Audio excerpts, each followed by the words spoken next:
राधे राधे दोस्तों, जय श्री कृष्णा। मैं सोफ्टी सिंह आपके अपने यूट्यूब चैनल माय शिव साधना में आपका हार्दिक स्वागत करती हूँ। कैसे हैं आप सब? आशा करती हूँ आप सब अच्छे होंगे, स्वस्थ होंगे। राधा रानी की कृपा आप सब पर सदा सर्वदा बनी रहे। दोस्तों, आज की वीडियो में आप गंगा दशहरा की पौराणिक कथा सुनने वाले हैं और इसके साथ ही आप सुनेंगे गणेश जी की कहानी, क्योंकि कोई भी कहानी जब तक पूर्ण नहीं होती जब तक गणेश जी की कहानी ना सुनी जाए।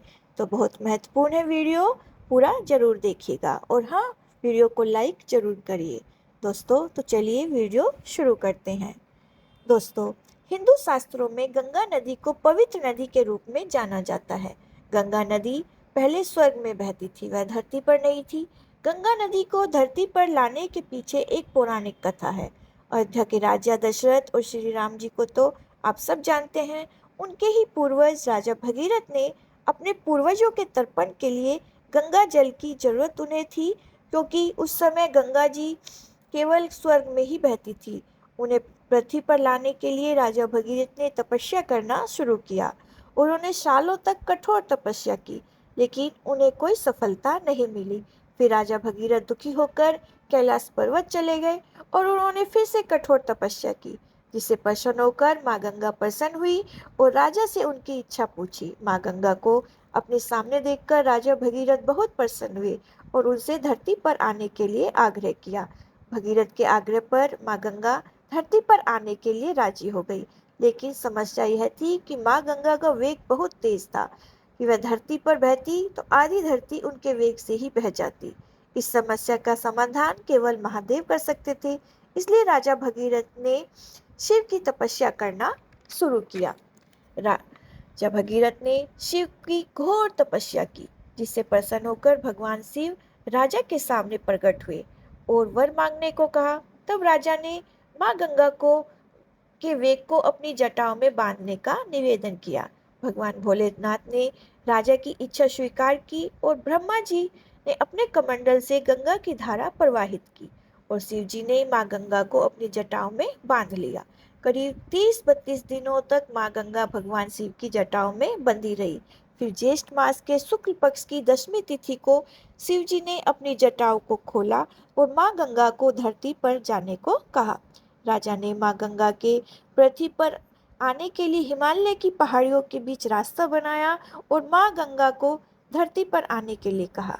निवेदन किया, जिस दिन माँ गंगा धरती पर आई उस दिन ज्येष्ठ माह के शुक्ल पक्ष की 10वीं तिथि थी, इसलिए इस दिन को गंगा दशहरा के रूप में मनाया जाता है। और गंगा दशहरा के दिन माँ गंगा की धरती पर आगमन के लिए उत्सव मनाया जाता है। राजा भगीरथ की तपस्या से प्रसन्न होकर माँ गंगा धरती पर आई थी, इसलिए उन्हें भागीरथी के नाम से भी जाना जाता है।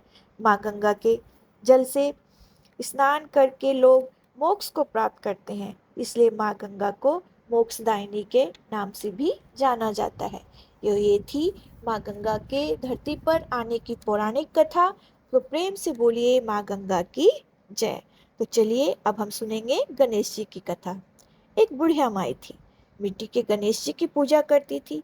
रोज बनाए रोज गल जाए। एक सेठ का मकान बन रहा था।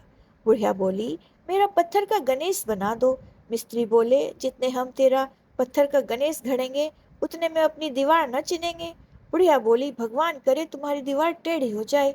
अब उनकी दीवार टेढ़ी हो गई। वो चिने और ढा देवे, चिने और ढा देवे। इस तरह करते करते शाम हो गई। शाम को सेठ आया। उसने कहा, आज कुछ भी नहीं किया। तो मिस्त्री कहने लगे, एक बुढ़िया आई थी, वो कह रही थी मेरा पत्थर का गणेश घड़ दो। हमने नहीं घड़ा तो उसने कहा तुम्हारी दीवार टेढ़ी हो जाए। तब से दीवार सीधी नहीं बन रही है, बनाते हैं और ढा देते हैं। सेठ ने बुढ़िया बुलवाई। सेठ ने कहा, हम तुम्हारा सोने का गणेश गढ़ देंगे, हमारी दीवार सीधी कर दो।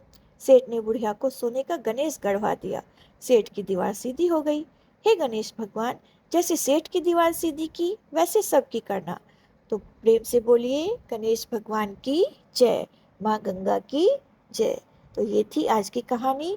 आपको कहानी पसंद आए तो वीडियो को प्लीज़ लाइक ज़रूर करिए और मेरे चैनल को सब्सक्राइब करिए। तो मिलती हूँ मैं आपसे अगली वीडियो में। तब तक के लिए नमस्कार।